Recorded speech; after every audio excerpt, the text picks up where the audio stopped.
Sharing aja sih, sedikit aja ya. Dari saya ya, kemarin telah menyelesaikan pelajaran yang modelisasi di RSPAD Jakarta.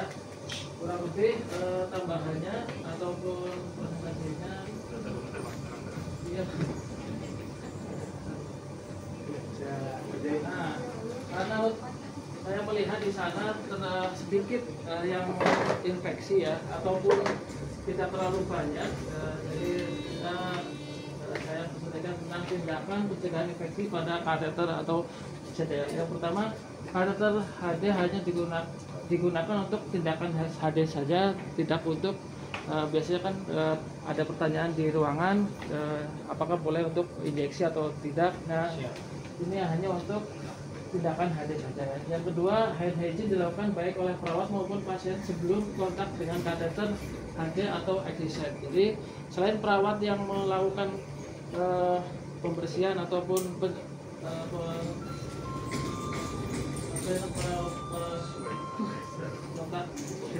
kontak dengan kateter pasien atau CDL, pasien juga sebaiknya melakukan hand hygiene. Selanjutnya, tindakan insersi kateter maupun devolutan dilakukan dengan teknik aseptik termasuk melakukan swab kateter. Menggunakan chlorhexidine base solution 2%, bisa diganti dengan povidone atau alkohol 70%. Nah, ini maksud ialah jadi kalau di sana saya melihat ataupun melakukan juga kateter atau CDL-nya itu dibersihkan dengan alkohol atau chlorhexidine kayak gitu. Semuanya dari ujung kulit sampai ujungnya benar-benar dibersihkan. Di bawahnya juga sampai walaupun dia udah kelihatan bersih, tetapi harus tetap dibersihkan. Dan untuk tindakan tersebut biasanya pasien yang sudah kering ininya eksistensi lukanya ya. Untuk pasien yang baru dipasang CDL biasanya 7 hari biasanya menggunakan povidone ataupun betadine untuk pencegahannya. Nah, setelah nanti dibersihkan CDL-nya, dibersihkan juga area pada luka yang terdapat di sekitar CDL. Yang kedua, digunakan gaun steril atau semi-permeable dressing untuk membentuk atau yang biasa di sini dengan kasa steril ya. Nah, ini biasanya kan habis operasi biasanya pakai yang kayak gini atau yang biasa kita bilang 3 derem ya. Jadi kenapa pakai apa? Gitu? Iya, kalau untuk tindakan pertama yang biasa dilakukan di kamar operasi biasanya pakai yang seperti ini ya, transparan jadinya, jadi kelihatan ada infeksi ataupun pendarahan juga nanti kelihatan. Tindakan prevensi infeksi pada kateter. Bila pasien banyak berkeringat, ada perdarahan atau rembesan dari tempat insersi, disarankan untuk menggunakan semi-permeable dressing cukup dengan kasa steril. Dan dibalutan bila balutan tampak kotor, lembab atau enggak. Jadi apabila kita melihat pasien sedianya kotor, kasanya kotor ataupun mau terlepas, sebaiknya langsung diganti. Jangan terlalu banyak menyentuh bagian kateter. Yang biasanya itu ujung kateter, dressing atau bagian dari dressing yang bersentuhan langsung dengan kulit. Perhatikan ujung atas botol berisi obat-obatan yang akan diberikan. Biasanya kan povidone ataupun betadine, biasanya takutnya itu menyentuh di bagian yang steril gitu. Pembilasan yang tidak diperlukan lagi. Jadi yang sebaiknya apabila sudah dimasukkan, dikeluarkan, aspirasi langsung disambung. Menggunakan bilas lagi dengan asal dengan catatan pansar aksesnya ya. Memegang secara berulang-ulang dengan alasan apapun. Jadi tidak diperkenankan bagi kita ataupun pasien untuk memegang secara berulang-ulang dengan alasan apapun pada area CDL ataupun CDL tersebut. Yang itulah tadi tentang infeksi pada kateter ataupun CDL.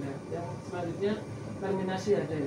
Terminasi HD yang dilakukan di tempat sana tujuannya untuk mempersiapkan terminasi dilakukan dengan cara tertutup. Ini pengertiannya pertama mempersiapkan terminasi heparin 30 sampai 60 menit sebelum HD. kita pasien menggunakan CDL. Pastikan pencapaian program HD pada mesin HD atau yang kita sebut dengan adekuasi. turunkan bibir sampai 100 menit atau pilih metode terminasi otomatis pada mesin HD. Kalau di Bifront kita udah langsung ya, langsung 100. Kalau di mesin yang di sana diturunkan dulu. Selanjutnya, jika diperlukan pengambilan sampel darah positif maka dilakukan sesuai dengan prosedur. Pengambilan darah ada dengan dua cara. Yang pertama melakukan dengan sirkulasi terbuka yang biasa kita lakukan ya, melakukan koneksi area arteri lain dan fistula menggunakan metode steril untuk koneksi ke NaCl. Perjalanan itu untuk pembilasan area fistula inlet dibilas dengan NaCl menggunakan squid menggunakan dengan sirkulasi tertutup tanpa konektor dan menurunkan resiko kontaminasi. Jadi walaupun pakai CDL ataupun bisphenol, aset fistula bisa dilakukan dengan sistem gravitasi. Yang pertama lakukan gravitasi ke area selang arteri lain inlet. Jika tekanan akhir fistula tinggi, lakukan tekanan manual pada pelapor NaCl secukupnya. Pembilasan secukupnya sampai darah bersih. Lanjutkan pembilasan ke area fistula outlet dengan menggunakan BB. Jadi setelah terbilas sampai blood pump, langsung kita bisa balikan darah tersebut ke pasien. Setelah terminasi, kita mengukur TTP. Setelah darah dikembalikan ke tubuh, perhatikan keperluan untuk melanjutkan pengambilan cairan ketika TTP tidak stabil atau cenderung hipertensi atau keluhan lain terkait kekurangan volume. Jika TTP sudah baik, maka langkah selanjutnya adalah melepas jarum fistula, membuang VAP ke tempat ketiga. Jika dilakukan bius, maka dilakukan perpindahan dialiser sesuai dengan prosedur baik. Jadi setelah terminasi, alangkah baiknya kita observasi pasien tersebut, apakah nanti terjadi hipotensi atau yang kita komplikasi lainnya.